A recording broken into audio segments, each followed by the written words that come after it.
E hoje a gente vai falar um pouquinho sobre as ineficiências do fluxo de entrega de software. E aqui, essa conversa ela é muito válida para você que é desenvolvedor, para você que trabalha na equipe de suporte como Release Manager, instalando as releases nos ambientes não produtivos, no ambiente de produção. Para você, vai tocar um pouquinho também em QA, para a gente falar um pouquinho na parte de testes, porque a gente tem aí dentro da esteira, a gente obviamente tem um estágio de teste, então vai tocar um pouquinho em QA. Então, se você faz parte de alguma dessas equipes, seja bem-vindo, porque essa conversa vai fazer muito sentido para você.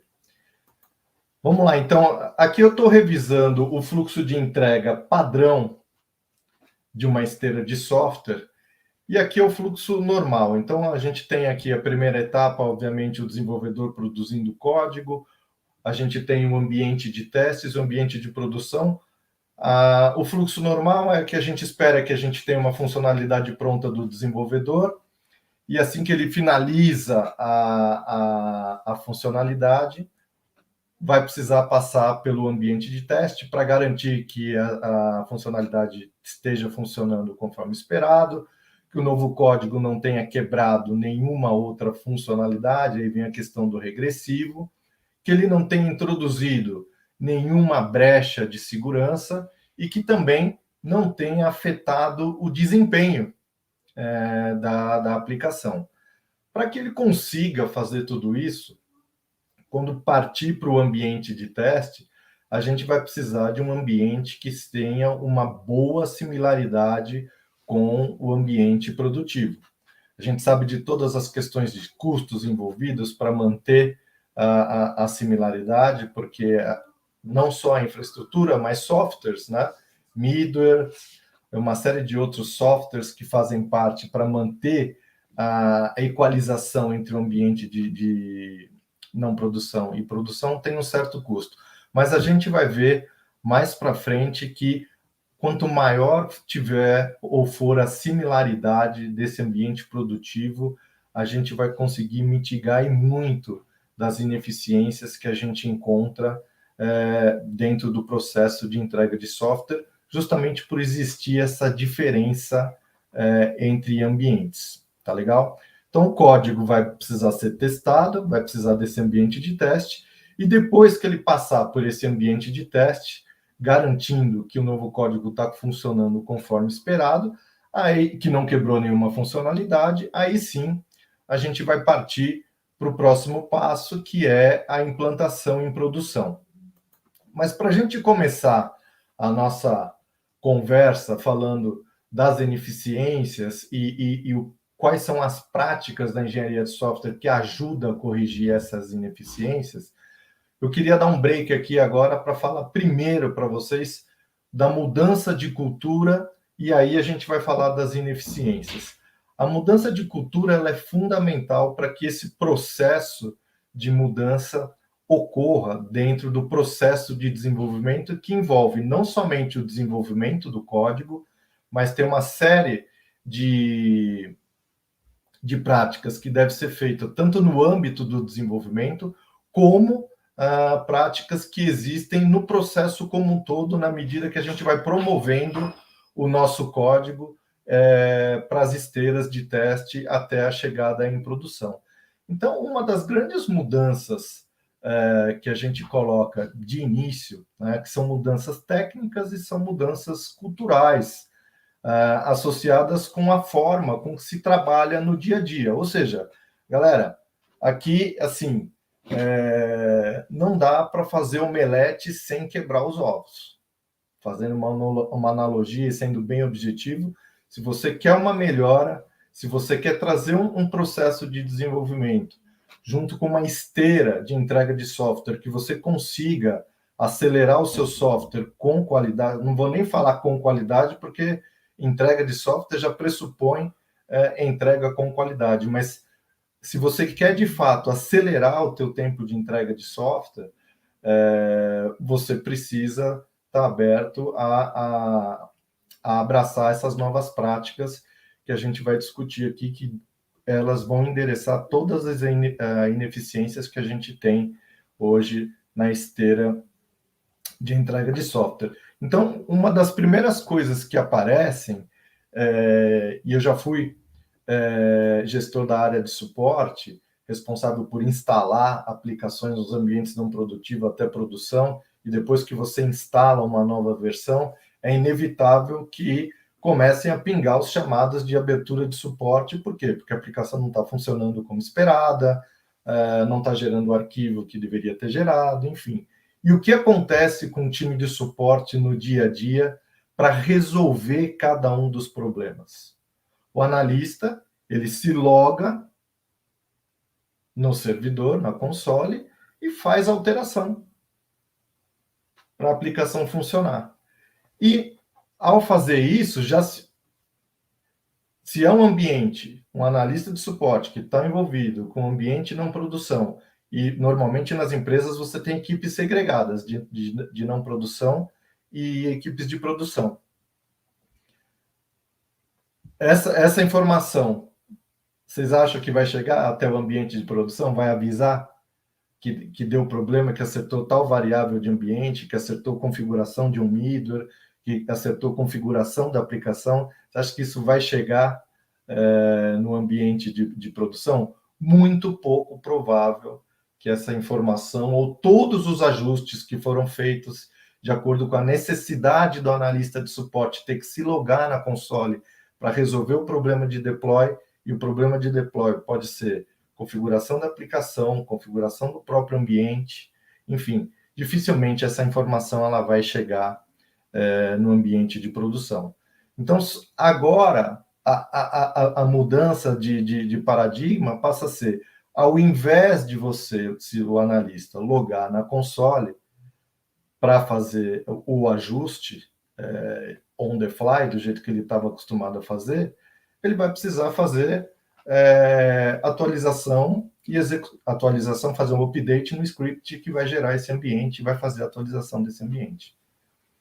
Então, aí a gente passa a estar trabalhando de uma forma muito mais proativa e começar a casar aqui, pessoal, a questão da baseline que você tem da tua infraestrutura com a baseline que você tem da versão do teu software.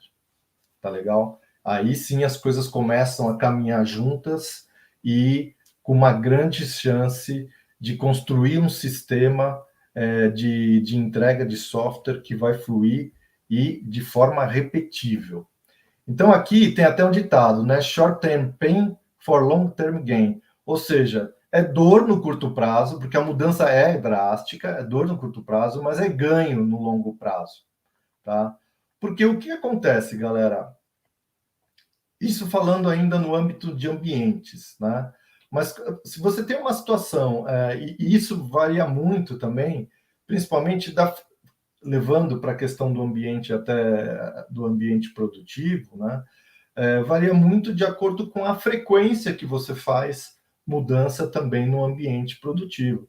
Porque se você tem uma situação onde você faz um deploy a cada 2 meses, a cada 3 meses, por exemplo, no ambiente produtivo,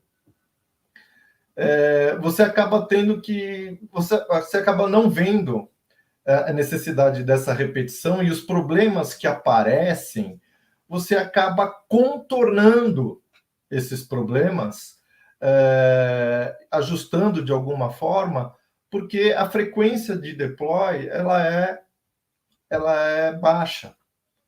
Então, mas toda vez que é feito o deploy, pode acontecer de passar pelos mesmos problemas ou problemas similares, mas perde-se ali algumas horas.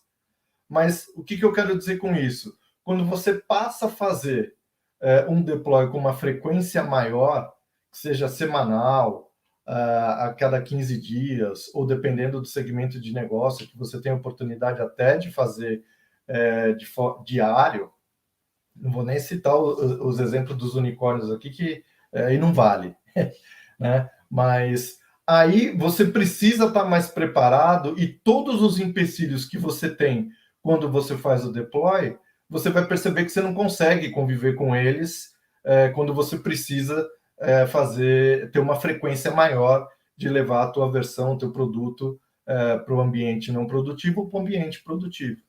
O que vai acontecer? Obviamente, você vai precisar pensar numa alternativa de ser mais eficaz, fazer as coisas certas.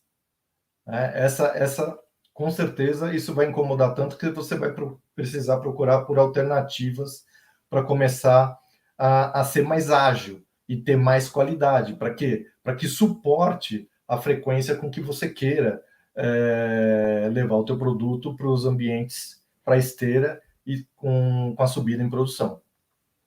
Então, quando a gente fala das ineficiências, então esse é um dos primeiros paradigmas com relação à mudança de cultura, que a gente entende que é difícil, mas é um dos primeiros passos que precisa para a gente mudar o mindset e começar a pensar em como, de fato, transformar todo o software delivery para que a gente tenha mais velocidade e poder atender, velocidade no sentido de atender o cliente quando ele precisa. Ninguém aqui quer acelerar o tempo de entrega de software só por acelerar. Quando a gente fala de acelerar, é time to market. Hoje, o cliente pede que tenha novidade, que tenha novas versões, novos produtos, variações, enfim, com mais frequência. Esse é o dia a dia de hoje. E quando a gente fala das ineficiências, elas estão muito localizadas ali no momento em que você está fazendo uma triagem ou uma investigação para tentar descobrir qual é a causa raiz dos problemas que estão te impactando no ambiente de teste ou no ambiente de produção, e também nas tarefas repetitivas, que são tarefas do tipo criação de ambiente, o build, o deploy, o teste, a configuração de banco de dados, configuração de firewall, enfim. Para solucionar boa parte dessas ineficiências, a gente vai trabalhar com a automação. Um outro aspecto, para que a gente consiga aumentar a frequência de entregas, esse também é um outro paradigma a ser quebrado, trabalhando com releases menores, com funcionalidades menores, para que te dê a possibilidade de você ter mais frequência, né? Então, esse é outro aspecto muito comum que a gente vê, porque obviamente a gente sempre vê a questão do prazo, e mesmo para a galera que está trabalhando no ágil, trabalhando com as sprints, com o Scrum, a gente percebe que o mais comum, mesmo que a gente tenha ali os desenvolvedores, mais a equipe de QA no mesmo time, na mesma squad ou no application team, a gente vê o quê? Os desenvolvedores entupidos de tarefa para fazer e mais um lote de analista de testes tentando construir os testes para uma tonelada de funcionalidades que estão sendo produzidas pelos desenvolvedores. E quando, na verdade, a gente vê que o processo só vai começar a fluir quando você diminuir o tamanho das funcionalidades e o número de funcionalidades, controlar a carga de trabalho na esteira vai ser fundamental, e equilibrar essa carga de trabalho, dividir essa carga de trabalho entre dev e QA. Não tem mágica aqui, porque senão você vai ter que ter um exército de quality assurance para escrever todos os testes automatizados do teu exército de desenvolvedor e tentar terminar tudo isso numa sprint. Essa conta não fecha, né? Mas eu queria dar essa pincelada aqui, porque a gente vai começar a entrar no aspecto da esteira, então é importante entender qual é o tipo de mudança cultural que a gente vai precisar fazer. Tem mais detalhes que eu vou passar para vocês, para a gente poder avançar aqui. Então, vamos lá. A primeira coisa, inclusive... Opa, tela branca aqui, mas vamos passar aqui. Aqui, o primeiro estágio é o próprio desenvolvedor. Tá? Então, o próprio desenvolvedor, no âmbito do desenvolvimento, é importante que você tenha aqui algumas práticas que o desenvolvedor precisa conceber para que a gente consiga evoluir no aspecto do desenvolvimento. E a gente tem algumas ineficiências clássicas. Uma que eu acabei de falar, que é a questão do cascagem. Então, achar que está fazendo o desenvolvimento aplicando os frameworks de agilidade, quando, na verdade, a gente tem uma sprint de desenvolvimento e a sprint subsequente é utilizada para fazer o QA. Não, nada de errado, pessoal, se você tiver no início da jornada. No início da jornada é aprendizado. Essas coisas que a gente vai comentar aqui levam tempo para ser aplicadas. Mas a questão é, quando começar a fazer? Quanto mais cedo você começa a fazer, mais rápido você aprende e começa a apertar os parafusos, né? Ao invés de tentar ficar brigando com todas essas ineficiências que a gente sabe que existe, que estão ali atormentando todo o ciclo de desenvolvimento de software, e não é de agora, é de muito tempo. Então, a ideia é que com as novas práticas a gente comece a se mexer e a começar a mudar, de fato, essa forma de trabalhar. Tá legal? Então, aqui a gente tem, além do cascade, a gente tem baixa frequência de integração do código, ou seja, como eu estou falando, um período de 2 semanas de desenvolvimento, você tem lá, por exemplo, a integração do código sendo feita às vésperas do fim da sprint. Com certeza vai ter problema para fazer a integração do código e gerar uma versão e subir ali no finalzinho da sprint. Outra coisa, como não é comum o time de desenvolvimento não se sentir dono dos testes, porque mesmo que esteja dentro da mesma squad, ele já divide o trabalho junto com o time de QA, ao invés de acomodar esse trabalho com uma carga de trabalho que seja possível, e aí começar a mensurar isso, uma carga de desenvolvimento e uma carga de testes, trazendo alguns desenvolvedores junto para a QA para escrever os testes e conseguir criar essa automação para que se comece a aprender a criar automação para que ela seja útil e utilizada dentro do período da sprint de desenvolvimento. Então, para isso, falta ali um conjunto de práticas que endereçam esses problemas que o time de desenvolvimento precisa colocar como cultura para fazer o desenvolvimento no dia a dia. Então, aqui a gente fala, a primeira delas que aparece aí, working state, esse é outro paradigma de você, durante o período de desenvolvimento, você manter o software funcional. Então, cada desenvolvedor, à medida que faz a sua parte do código, ele já sobe o código para a esteira, e o grande objetivo aqui, e isso não é simples de fazer, mas como eu estou falando, precisa começar a fazer, ao invés de esperar uma release maior para se colocar a versão, a todo momento, cada entrega individual do desenvolvedor, já é possível fazer com que esse código percorra a esteira de testes e ele já seja validado. E todos os desenvolvedores são responsáveis pelo quê?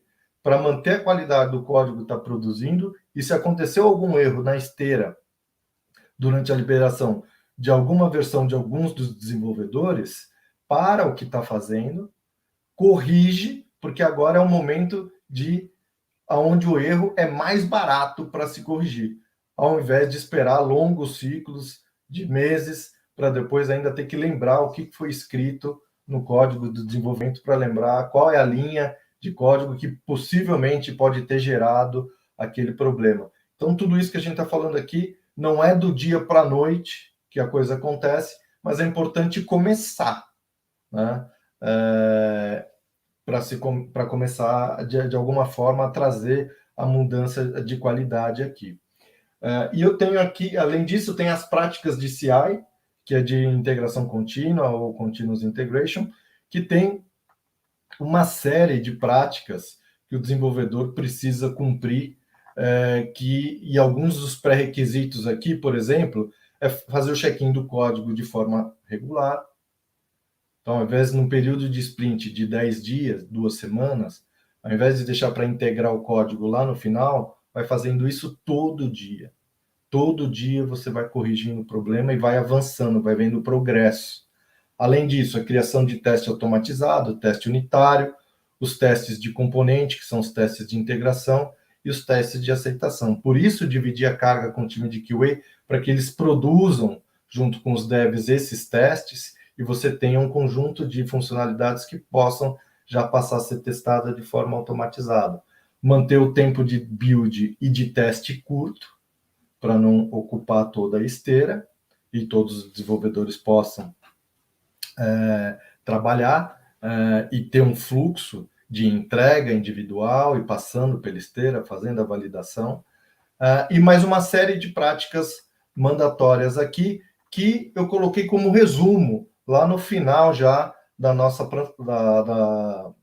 da nossa conversa aqui, como um checklist para vocês ficarem com as observações ali e poderem, de alguma forma, ao final desse vídeo, já conseguirem ter para onde olhar, consultar e também já tentar colocar alguma coisa em prática.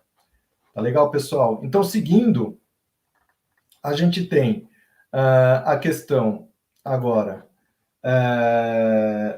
desenvolvedor, próximo passo, terminou a funcionalidade, vamos colocar isso para o ambiente de testes. E aqui, no ambiente de testes, normalmente a gente vê 3 problemas normalmente afetam aqui as empresas nesse estágio de testes.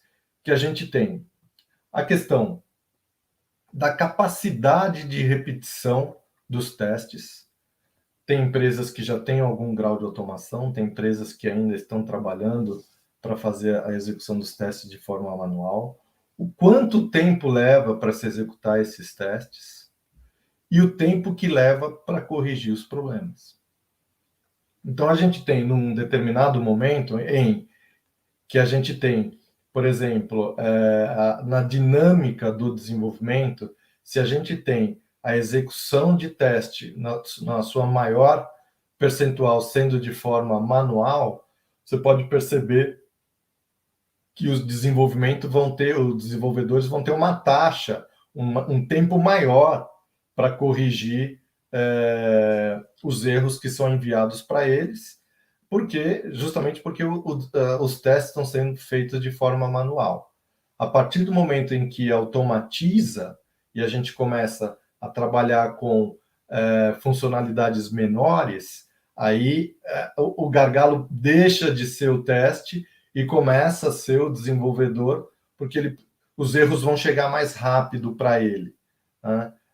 Mas tem como acertar esse fluxo, e a proposta é que, como eu falei, calibrando a carga de trabalho é onde a gente vai encontrar o equilíbrio para o que está sendo entregue, menor, e o tempo de corrigir de forma automatizada e voltar isso para que seja feita a correção. Então, esse é um dos principais pontos aqui com relação à ineficiência que a gente vê nesse processo na parte de testes.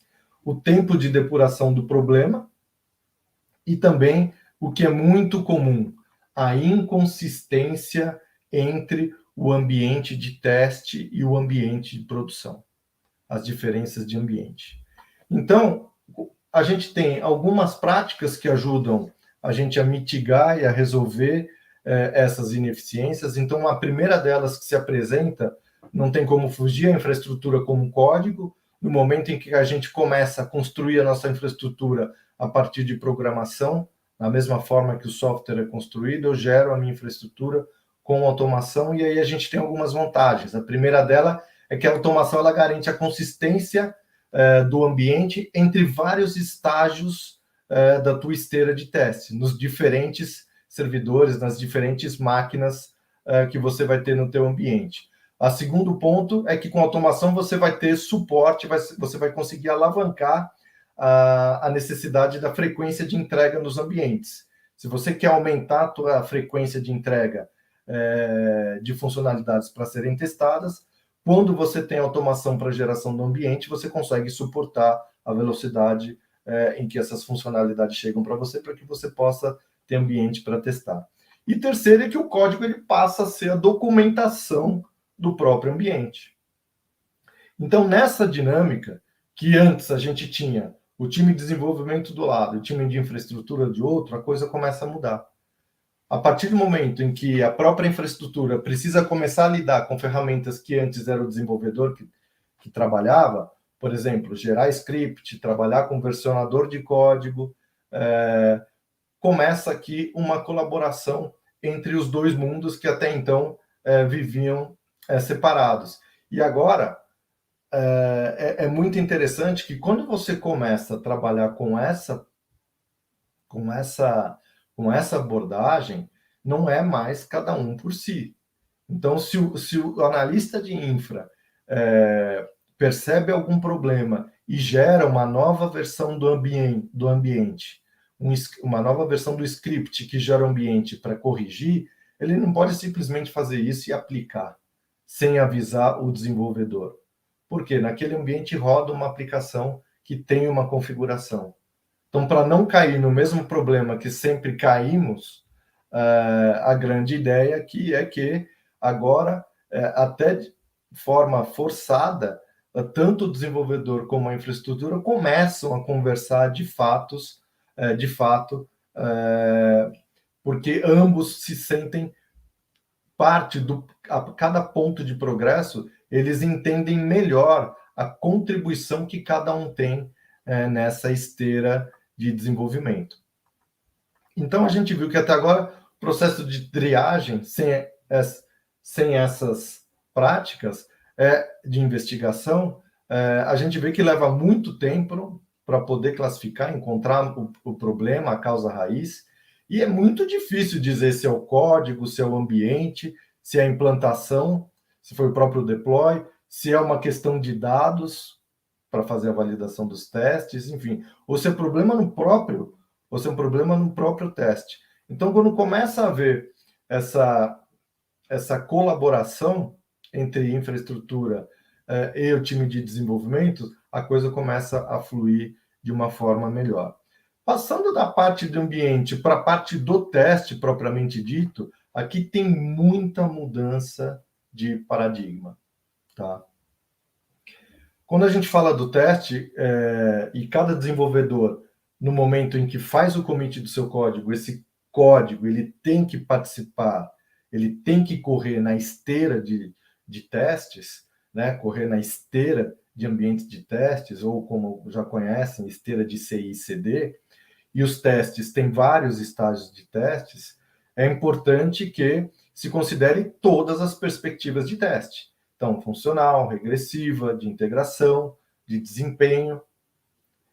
De novo, não se constrói isso do dia para a noite, mas precisa começar a construir essa esteira. Então, você tem uma automação, uma orquestração, aonde cada pedacinho do teu código que vai ser entregue vai percorrer essa esteira com cada uma das perspectivas de testes, e esse é o ponto que começa a ficar interessante, porque o teu código sempre é validado a todo momento por cada um dos tipos dos testes. É claro que a gente sabe que o grande desafio inicial aqui dos times é justamente começar a construir essa massa, né, de testes automatizados para serem executados.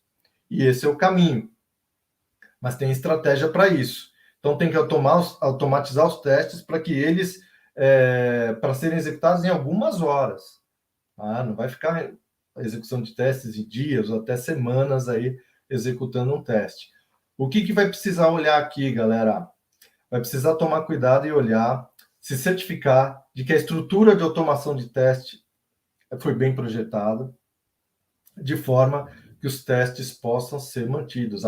O script de teste automatizado, o teste automatizado passa a ser um ativo tão importante quanto o próprio código, que é o que faz funcionar a aplicação. Então, tem uma necessidade muito grande aqui de se manter esse script de testes automatizados, porque no momento que você para de dar manutenção, a aplicação evolui, você perde toda a agilidade, toda a dinâmica, toda a maturidade que você conseguiu para evoluir, acaba se perdendo. É claro que aqui, quando você vê que os resultados começam a sair de fato, é difícil parar, tá? Mas quando você começa, de fato, a aplicar as práticas corretas. Então, o que acontece aqui é que você vai passar a administrar e manter, cara, milhares de casos de testes aqui automatizados que vão ser executados diariamente. Então, precisa ter atenção nesse ponto. E inevitável, vai precisar ter uma boa colaboração de QA com os analistas de testes de qualidade, com os desenvolvedores. Como eu falei, dividir a carga de trabalho, colocar o desenvolvedor para ajudar a fazer a automação dos testes, dar manutenção nesses testes, tá legal?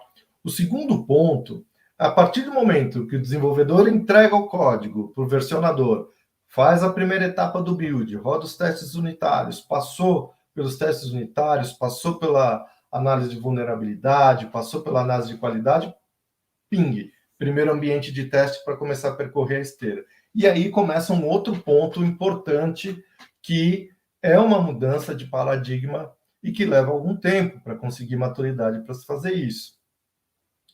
Mas vale a pena porque é onde você tem o feedback mais rápido daquilo que você acabou de construir, mas não deixa de ser uma mudança. Então, a gente sabe que é uma mudança, porque, além disso, você está desenvolvendo, você soltou o teu código para dentro, na esteira, para se fazer os testes, e se ele passou do primeiro estágio, que é o estágio de build, ele vai para o segundo estágio, que é alguma das perspectivas de teste, regressivo, funcional, etc. Nesse momento, quando passa do primeiro estágio, aí sim a gente pode falar que o dev está livre para pegar uma outra história, uma outra task para fazer. Só que ele tem que ficar com o olho na esteira, porque se tiver algum problema com o código que ele acabou de entregar e está percorrendo o teste, qual que é a ideia? É que pare o que está fazendo para entender qual foi o erro que deu na esteira com a execução dos testes automatizados e já fazer a correção de forma rápida. Tá? Como eu falei, é um momento onde o bug, ele é mais barato. E esse é um problema que, ao mesmo tempo, onde a galera ou nem se mexe para fazer esse tipo de mudança de paradigma dentro da equipe de desenvolvimento, junto com as equipes de infraestrutura e de QA, porque esse é o ponto principal. Se não consegue alcançar e investir para ir na direção para que se consiga essa dinâmica, não vale a pena fazer uma mudança no processo de desenvolvimento, porque o conjunto dessas práticas e dessa forma de trabalho é que vai acelerar a entrega de software e entregar quando o seu cliente pedir. Então, o que é importante? O objetivo do teste automatizado, galera, não é só reduzir o custo do teste, mas é justamente para permitir que os testes eles sejam executados com uma maior frequência para dar o feedback mais rápido para o desenvolvedor. Quando a gente fala de testar com frequência e testar funcionalidades menores, né, justamente o processo de depuração ela fica mais fácil e mais rápido e mais eficiente. Por quê? Os desenvolvedores eles estão recebendo feedback enquanto eles estão produzindo o código, enquanto eles estão pensando no design da aplicação. Então é a hora de fazer a correção. Percebe a diferença do que passar 3 meses desenvolvendo, depois 3 meses no ambiente de teste, para depois voltar com uma tonelada de lista de erros, para depois ver e tentar lembrar onde cada um dos erros acontece, enfim, tentar reproduzir novamente. Então, isso são coisas que vão atormentando ali no dia a dia, que a gente convive com isso há bons anos. O que eu estou tentando mostrar aqui é que existe um caminho para acelerar, tirar essas ineficiências e, em compensação, acelerar a tua entrega. Então, esse é o segundo aspecto. Um terceiro aspecto também bastante importante aqui dessa nova dinâmica é justamente quando a gente tem manter a qualidade da branch de integração a trunk ou a mainline, como vocês queiram chamar, com a qualidade próxima de produção. Então, por isso que eu estou falando, corrigir o problema, teve um problema na esteira, já corrige, porque todos os desenvolvedores vão se alimentar da última versão que passou pelos testes de qualidade, tanto do build como da esteira. Todos os desenvolvedores vão se alimentar dessa última versão para começar a produzir a sua próxima história ou funcionalidade. Então, eu sempre evoluo, eu faço progresso com qualidade, com código que está funcional. Tá? Agora, se a gente começa a deixar acumular defeitos na main ou na trunk, aí a gente perde toda a agilidade e isso passa a virar o gargalo e a gente cai no modelo anterior de waterfall, né?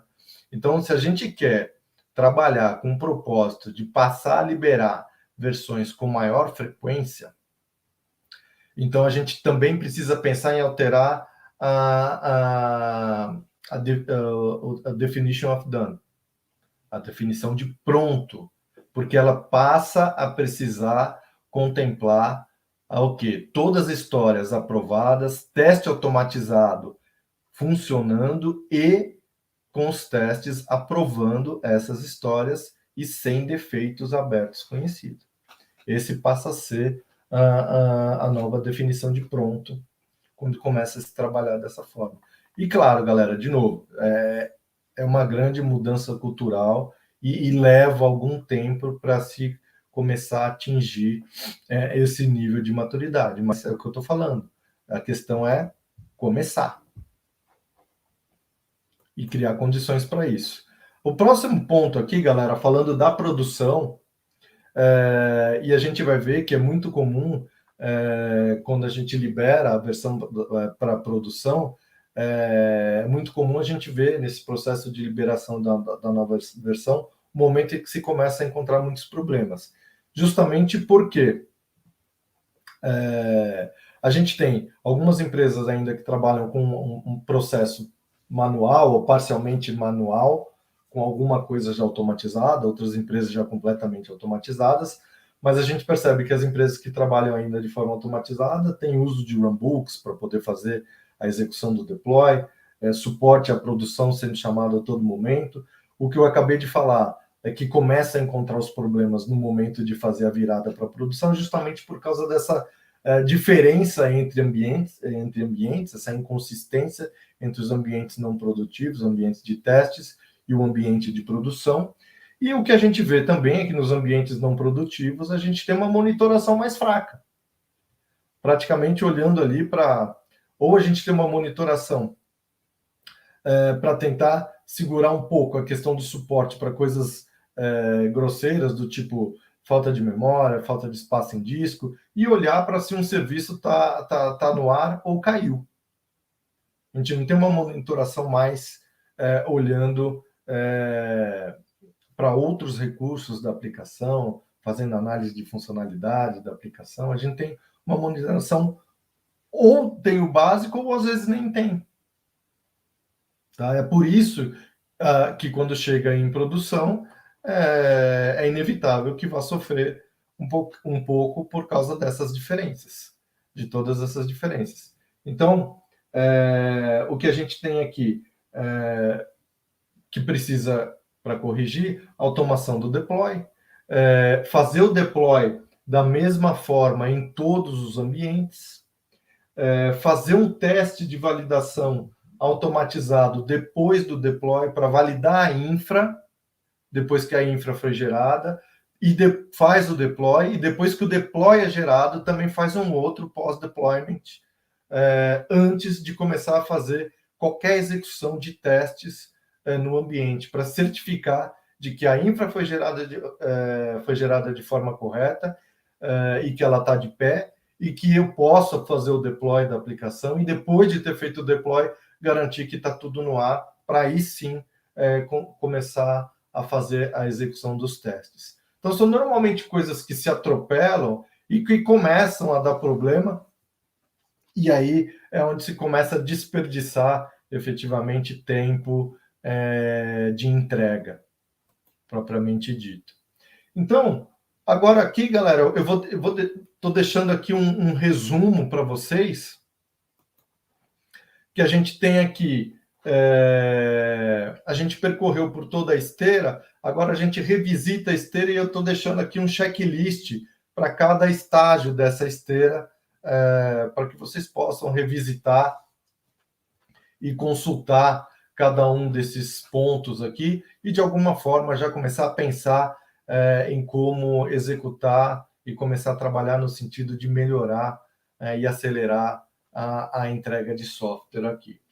Então, para o desenvolvedor, a gente tem aqui um checklist para se fazer uma integração contínua, estado da arte, é muito mindset, é muita disciplina no dia a dia do time para que isso comece a fazer efeito, tá, pessoal? Não tem mágica, todos precisam começar a fazer. Por isso que se divide o time em squads, times menores, enfim, com uma arquitetura componentizada, agora em microserviços, para todos começarem a pensar nesses aspectos. Outro ponto aqui é a questão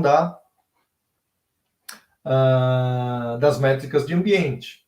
Então, já comecem a levantar, por exemplo, o tempo desde que a solicitação de ambiente é feita até o momento da entrega aí na empresa de vocês, com que frequência os ambientes são necessários para os projetos, para vocês pensarem nessa questão e já embutir, já trazer a questão da infraestrutura como código, qual o percentual de tempo que os ambientes precisam ser ajustados, corrigidos durante a fase de testes, se perde-se muito tempo com deploy, com suporte, quanto tempo se perde nisso, o percentual de defeito associado a código versus ambiente, versus deploy, versus banco de dados e outro estágio da esteira, para você começar a ter informação do quanto existe ou não de ineficiência aí na sua estrutura, aí no seu ambiente de teste onde você trabalha. Além disso, a gente tem as métricas, o tempo que leva para executar um conjunto completo de testes é importante aqui, a capacidade que tem de repetir os testes e chegar nos resultados, qual é o percentual de defeito que é encontrado nos testes unitários, nos funcionais, nos testes manuais, o tempo que leva para a release atender a qualidade de produção, que a gente conversou na main ou na trunk, os tempos que se perde com aprovação nesse ciclo de testes e o tamanho das entregas ou a frequência de geração de release em que a release toca ou é instalada em cada um dos estágios aí. Tá legal?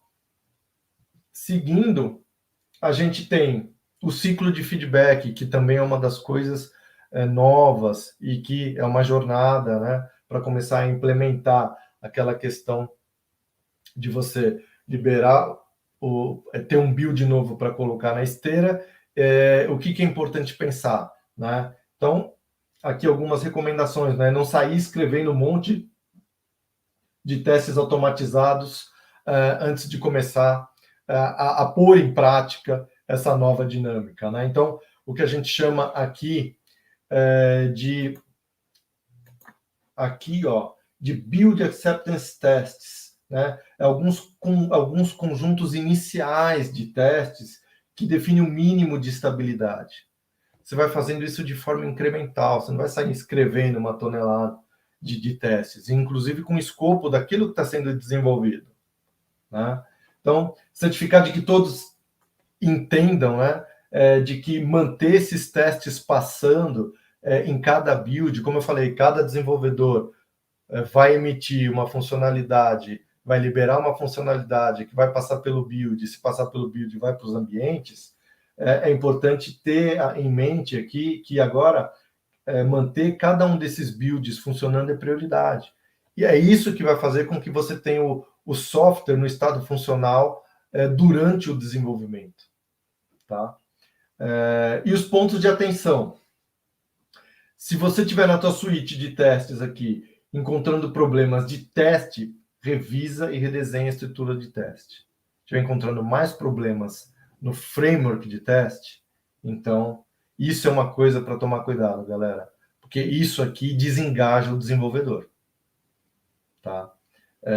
Então, atenção aqui na qualidade do framework que está sendo gerado, para não desanimar e desengajar o desenvolvedor. Se estiver encontrando problemas de infra, começa então, como eu falei, projetar testes de pós-deployment para garantir a estabilidade da infra antes de executar qualquer teste de sistema, para começar a procurar problema em código. Beleza?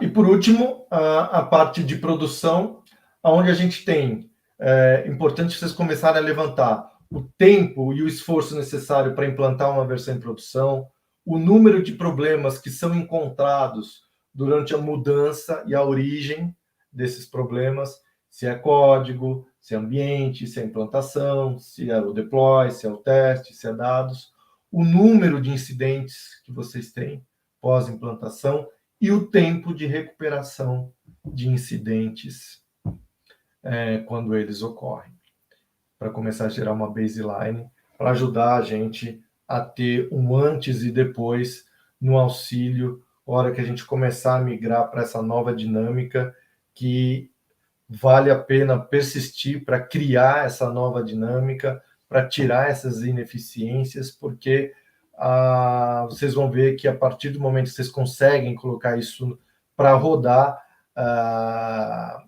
o fluxo de entrega de software é uma coisa muito mais fluida e menos dolorosa aí no dia a dia de vocês.